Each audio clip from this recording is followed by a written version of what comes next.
sehat.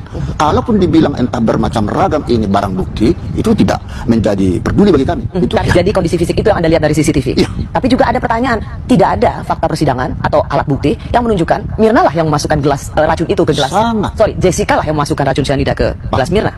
Jadi bagaimana keyakinan hakim waktu itu? Ya, tidak ada satupun bukti atau alat bukti saksi yang melihat dimasukkan. Dalam apa? Kriminalisasi. Tapi saya nggak bisa bicara waktu itu. Kenapa? Karena saya bukan lawyer Jessica. Pasal 183 KUHP itu bilang, hakim itu memutuskan seseorang bersalah dengan 2 alat bukti dan keyakinan hakim. Jadi ada kata dan, Pak. Alat bukti 2 dan keyakinan hakim. Bukan 2 alat bukti atau keyakinan hakim, itu beda loh. Kalau atau salah satu aja. Jadi hakim yakin nggak ada alat bukti bisa. Ini enggak. Jadi di pidana itu dibilang dan keyakinan hakim dan 2 alat bukti. Jadi 2 alat bukti ini mutlak harus ada. Dan ini dalam kasus Jessica tidak ada. Saksi yang melihat dia membunuh nggak ada, keterangan saksi juga kagak ada, yang ada itu asumsi. Asumsi itu nggak bisa dipakai untuk memvonis. Biasanya memang di dalam pikiran atau otak kita ini muncul pikiran-pikiran yang tidak baik karena terkontaminasi dari berbagai sumber. Tapi pada prinsipnya hati ini jujur, itu bersih, ya hati ini. Tapi kalau itu dicemari oleh pikiran, itu memang terkadang menjadi terbawa arus, ya, seolah-olah apa yang kita sampaikan itu menurut kita benar, tapi menurut umum tidak benar, begitu. Apakah dalam hal ini, sebelum saya bertanya, saudara mau jujur benaran atau mau bohong? Saya mau jujur, Yang Mulia. Jujur. Jujur dalam arti sesuai kata dengan perbuatan. Iya. Ya, kan siap, itu. Yang Mulia, iya. Nah, sekarang hanya saudara yang tahu pada tanggal 6 Januari itu, ya, Iya. apa yang terjadi di lokasi itu. Karena, ya, hanya hitungan detik ketika kopi tersaji, ya, di meja 54 sesuai pesanan saudara. Tiba-tiba, ya, seperti tadi yang sudah dipertanyakan semua, saudara juga melihat sendiri, ya, Mirna kibas-kibas mulut. Lalu saudara juga mencium ada bau tidak enak di kopi itu, termasuk honey yang mengakibatkan kolaps hingga meninggal dunia. Lalu seperti yang dikatakan rekan tadi hakim, kalau memang bukan saudara yang memasukkan sesuatu di kopi itu, lalu siapakah menurut saudara yang mencemari atau memasukkan sesuatu zat kimia di kopi itu? Silakan jawab dulu. Saya tidak tahu, Yang Mulia. Saya beneran tidak tahu Agak siapa. keras suaranya. Saya tidak tahu, Yang Mulia. Makanya kalau tidak tahu bagaimana, ya? Ya itu. Nah, ini haknya Jessica itu tidak diberikan. Itu yang saya lihat. Jadi dari awal itu sudah malfunction di situ. Jadi sudah bukan hukum yang ditegakkan, Pak. Itu saya kasih tahu sekarang ini. Jadi baik itu polisi, jaksa maupun hakim menjadi alat ikut serta dalam apa? Kriminalisasi. Tapi saya nggak bisa bicara waktu itu. Kenapa? Karena saya bukan lawyer Jessica. Saya punya yang namanya kode etik. Jadi kalau lawyer yang udah nanganin, saya nggak bisa bicara, Pak. Itu yang terjadi. Jadi pada Jessica tidak berlaku presumption of innocence, ya? Orang udah langsung bilang, udah kamu ngaku aja deh. Berarti kan polisi aja udah bilang itu, udah kamu ngaku aja deh. Kalau kamu ngaku aja kan berarti dia sudah yakin si Jessica itu bersalah. Padahal yang menentukan salah atau enggak kalau di dalam hukum itu adalah hakim. Dan hakim itu sebenarnya tidak boleh memutuskan. Pasal 183 KUHP itu bilang, hakim itu memutuskan seseorang bersalah dengan 2 alat bukti dan keyakinan hakim. Jadi ada kata dan, Pak. Alat bukti 2 dan keyakinan hakim. Bukan 2 alat bukti atau keyakinan hakim, itu beda loh. Kalau atau salah satu aja. Jadi hakim yakin nggak ada alat bukti bisa. Ini enggak.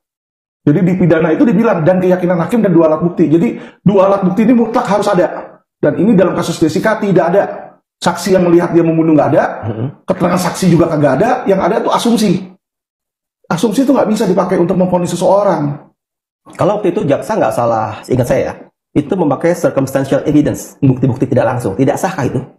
Alat bukti yang sah itu sudah dinyatakan di dalam hukum kita. Pasal 184. Alat bukti itu keterangan saksi, keterangan ahli, keterangan terdakwa, bukti petunjuk, dan bukti surat.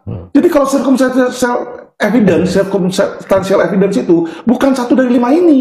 Bukan keterangan saksi, bukan keterangan ahli, bukan keterangan terdakwa, bukan bukti surat, bukan petunjuk, ya bukan keterangan, bukan alat bukti, Pak. Jadi kalau tidak ada dua dari sini, tidak bisa, Pak. Jadi nggak bisa dia bikin-bikin sendiri. Asumsi sendiri itu nggak bisa. Tapi bahwa jaksa kemudian maju di persidangan dengan circumstantial evidence itu, dan kemudian vonis hakim menyatakan Jessica itu bersalah, bagaimana Bapak lihat itu? Ya seperti yang saya bilang, Pak, itu kesewenangan hukum. Yang terjadi ini kesewenangan hukum. Jadi seharusnya yang kayak begitu itu dikenakan pasal 421 KUHP. Penyalahgunaan wewenang, Pak. Dari polisinya, jaksanya, hakimnya sebenarnya layak masuk penjara. Dikenakan pasal 421, hukuman penjara 2 tahun. Tapi ada nggak yang berani dan mempidanakan? Saya rasa kalau saya jaksa agungnya mungkin. Kalau nggak akan jalan, Pak. Nggak ada yang berani tuh. Percuma jadinya. Jarang, Pak, yang mengenakan pasal penyalahgunaan wewenang. Bapak lihat nggak di antara 3 pilar itu, Bapak sebut tadi, ada semacam orkestrasi untuk membuat Jessica harus dinyatakan bersalah gitu? Oh, lihat banget, Pak. Ada apa di baliknya menurut Pak Alvin? Kira-kira? Jadi gini, Pak. Mereka ini sudah terbiasa kerjasama bareng. Ya. Awalnya kerjasama ini kerjasama yang baik. Maksudnya kerjasama yang baik adalah antara kepolisian, kejaksaan, polisi kalau udah selesai sidik, berkas lengkap pasti ke jaksa. Karena dia udah sering terjalin yang namanya hubungan, Pak. Hubungan makin dekat, kadang-kadang ada yang perlu dipaksain. Jadi maksudnya ini kasus sebenarnya nggak bisa P21. Tolong deh, ayo, gitu kan. Minta tolong. Jadi polisi ini minta tolong dulu sama jaksa. Ditolonglah sesuatu yang harusnya tidak. Nih. Nanti sama, jaksa suatu saat mau minta tolong sama polisi, bisa. Polisi ini tolong dong, yang itu lu naikin biar gue bisa tuntut. Yang seharusnya enggak juga. Jadi terjadilah yang namanya kalau kita orang Chinese itu ngomongnya kong kali kong, Pak. Itu saya lihat banget dalam kasus Jessica. Kenapa? Kasus Jessica tuh saya tahu karena waktu dia nanganin itu, saya juga nanganin perkara di Krim Itu Krisnamukti itu hari terakhir, Pak, datang sendiri ke Kejati, Pak. Untuk minta P21 karena masih P19 sampai detik terakhir. bolak-balik itu ya. Nah, detik terakhir baru di P21. Aneh, Pak. Seperti itu. Dan kenapa? Dari tahanan pun saya juga dengar. Waktu ditahan, si Jessica ditahan, ada satu orang juga bilang sama saya, dia di sel tikus terus. Sel tikus itu cuma orang yang melanggar, Pak. Melanggar aturan. Kalau dia ditahan, melanggar aturan. Misalnya ketika ditahan, dia pakai narkoba, bolehlah dimasukin ke sel tikus. Tapi kalau untuk mengambil pengakuan dimasukin sel tikus itu nggak boleh. Nggak boleh ditekan untuk mendapatkan pengakuan dari seorang itu nggak boleh. Itu tugas polisi mencari 2 alat bukti di luar pengakuan orang itu. Jadi polisi itu yang harusnya mencari pengakuan. Nah karena dia nggak bisa, dia tekanlah si Jessica terus. Makanya dia bilang, udah kamu ngomong aja biar supaya ini lebih ringan. Kan Jessica ada sempat bicara seperti itu kan. Dan saya yakin yang Jessica ngomong benar. Kenapa? Kalau memang Jessica bersalah, ya kan, dan si Krisnamurti punya alat bukti lain, Pak, nggak perlu ditaruh di sel tikus, biarin aja dong. Ini kenapa dia masih menekan seperti itu? Dunia. Oke, ini sekali lagi saya berterima kasih karena Anda bisa menjelaskan ini setelah 6 tahun Ya, kasus ini sedikit difonis. lagi supaya jangan terputus rentetan itu. Nah, jadi dasar faktual ini yang paling urgen bagi kami, faktanya dia mati seketika yang kondisinya sebelumnya sehat. Kalaupun dibilang entah bermacam ragam ini barang bukti, itu tidak menjadi peduli bagi kami. Itu Karena Anda melihat fakta persidangan dari CCTV Ya. bahwa setelah ia meminum kopi Vietnam itu, Ya. maka tubuh Mirna langsung bereaksi, ia merasa kepanasan, ia kemudian langsung begitu cepat tidak sadarkan diri dan kemudian terbujur kaku. Jadi kondisi fisik itu yang Anda lihat dari CCTV. Ya. Tapi juga ada pertanyaan, tidak ada fakta persidangan atau alat bukti yang menunjukkan Mirna lah yang memasukkan gelas racun itu ke gelas. Sangat. Sorry, Jessica lah yang memasukkan racun cyanida ke gelas Mirna. Jadi Tidak ada. bagaimana keyakinan hakim waktu itu? ya tidak ada satupun bukti atau alat bukti saksi yang melihat dimasukkan. Ini memang CCTV menjadi sarana yang empuk dan ini setelah diberlakukan Undang-Undang ITE ya menjadi dasar bagi kami bahwa CCTV ini menjadi tolak ukur. Tapi Pak Binsar, Karena pada waktu itu di CCTV tidak dapat dilihat. ketahuan pada saat di zoom ada gerak-gerik tangan itu masuk ke salah satu tempat gelas tapi ketutup oleh PPS. Ya, karena waktu itu Jessica di CCTV berusaha untuk meletakkan satu tas besar, kantong besar di sebelah Ya, gelas sehingga itu tidak terlihat yang memasukkan sesuatu di balik tas itu. Namun semakin tajam bagi kami untuk membuktikan bahwa pelakunya dia ketika di CCTV kita lihat gatal-gatal tangan. Kalau serbuk sianida kena ke tangan, banyak melepuh. Kalau sedikit gatal-gatal. Hingga gatal di paha, dibuang celana jeans. Alasan katanya sobek. Bagi kami mau dibuang alat-alat bukti, barang bukti tersebut yang menjadi alat untuk mematikan seseorang itu, no problem. Justru disitulah keyakinan hakim timbul. Jadi keyakinan hakim itu tidak muncul seketika. Dari berbagai pengamatan, dan ini pengamatan ini Sebenarnya sama aja dengan prinsip hukum yang berlaku bagi hakim, bahwa seseorang itu tidak boleh hanya berkeyakinan dari awang-awang, dari naluri, atau dari pikiran masing-masing kan. Ya, keyakinan saya itu tidak boleh timbul karena naluri, seperti yang dikatakan oleh majelis hakim itu. Itu yang keliru besar gitu loh, ya kan? Bayangin aja di majelis ada salah satu hakim di sana mengatakan katanya karena ada naluri saya, maka saya cari-carilah alat buktinya, gitu kan? Ini kan kebalik, gitu. Sistem kita kan bukan begitu. Jadi kita menganut prinsip bahwa saya punya keyakinan didasarkan pada alat bukti yang ada. Nggak boleh saya berkeyakinan karena naluri, nggak ada ceritanya. Feeling, kalau gue benci sama dia, saya bilang ini nggak yakin. Kalau gue suka sama dia, saya yakin, nggak boleh. Jadi semua pemikiran saya katakan bahwa ini adalah tidak, saya yakini dia tidak terbukti, tentunya saya sudah analisis kasusnya didasarkan pada alat bukti. Ternyata alat buktinya tidak ada yang membuktikan bahwa dia adalah melakukan pembunuhan. Hakim tidak cermat. Itu bukan bukti baru. Ya bukti dong, terbukti bahwa hakim tidak cermat kok. Sangat Tapi fatal novum kan bukti bukan. Hakim tidak cermat itu sama dengan hilap. Kan bahasanya. Hakim hilap. Hilap terhadap tugas dia. Hilap Salah penyerapan fakta persidangan, bukan novum, bukan bukti baru. Iya, kan ada 3. Ya. Novum, putusannya bertentangan, kehilapan atau kealpaan dari hakim. Ini hakim alpa, dia tidak pernah mendapatkan bukti direct yang menyebabkan timbul keyakinan dia. Ini boleh dikatakan ini ngawur-ngawuran ini putusan ini.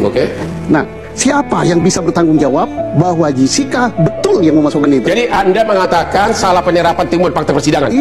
Dan apakah sampai hari ini Jessica mengaku tidak bersalah dan apakah akan diajukan PK? Ahli-ahli sudah kita kontak ya, dan sudah siap. Kami berdiskusi dengan Jessica. Kita sepakat bahwa rencana kita minggu depan sudah mulai lagi bersiap-siap mempersiapkan semua bukti-bukti tentang kasusnya Jessica itu dan Mirna. Mudah-mudahan akhir kita sudah bisa masukkan apanya PK-nya dia sendiri. Saya yakin loh, kalau kamu minta grasi dikasih loh. Dia nggak mau. Karena dia bilang, Pak Otto katanya, Om dia panggil saya Om kan, Om Otto, kalau grasinya saya tidak perlu mengaku, saya mau katanya. Tapi kalau grasinya ngaku bersalah, saya nggak mau. Biarkan aja saya di sini. Aduh, kalau udah gitu deh saya sedih deh. Nangis saja kita melihatnya. Ya, karena semakin hari semakin apa ya? Kita penasaran. Makanya kalau kita lihat itu waktu itu Rismond Sianipar kalau dibikin di TikTok, sampai dia bilang kan, Bapak polisi gitu kan, tangkap saya kalau omongan saya salah, bahwa itu adalah CCTV itu rekayasa. Saya ada bukti ini. Kalau saya nggak benar, tangkap saya. Sampai gitu kan. Keyakinan Abang seperti apa? Terakhir singkat Bang. Keyakinan Abang seperti apa PK ini akan gol dan Abang bisa dengan sukses membela Jessica Kumala Wongso. Karena kita lihat sekarang itu judgement-nya dulu luar biasa sekali pada Jessica. Dan mungkin sekarang juga orang ada yang menjudge Jessica, ada juga mungkin orang yang meragukan Jessica yang membunuhnya. Tapi kan ini kita tidak tahu Bang, mana yang benar Bang. Keyakinan Abang seperti apa Bang untuk PK ini? Kalau saya sih boleh dikatakan 99,9% itu nggak dia. Karena gini ya, kalau saya punya keyakinan dia bersalah, tapi masih saya minta dia dibebaskan, wah ini kan saya dosa dong. Jelek-jelek gini kan kita punya perasaan, punya iman kan. Ini urusan darah gitu loh. Jadi kebetulan saya nggak yakin. Dan keyakinan saya ini bukan saya spekulatif. Saya timbang dengan bukti-bukti yang ada. Pertama, nggak ada di dunia ini orang dihukum dalam suatu perkara pidana karena membunuh dengan menggunakan racun, apalagi cyanida, yang mati tiba-tiba, itu bisa dihukum tanpa melalui otopsi. Jadi kalau ada orang tiba-tiba orang jalan di sana, jatuh, mati, tanpa diotopsi, kita mengatakan, oh dia mati karena cyanida. Tapi di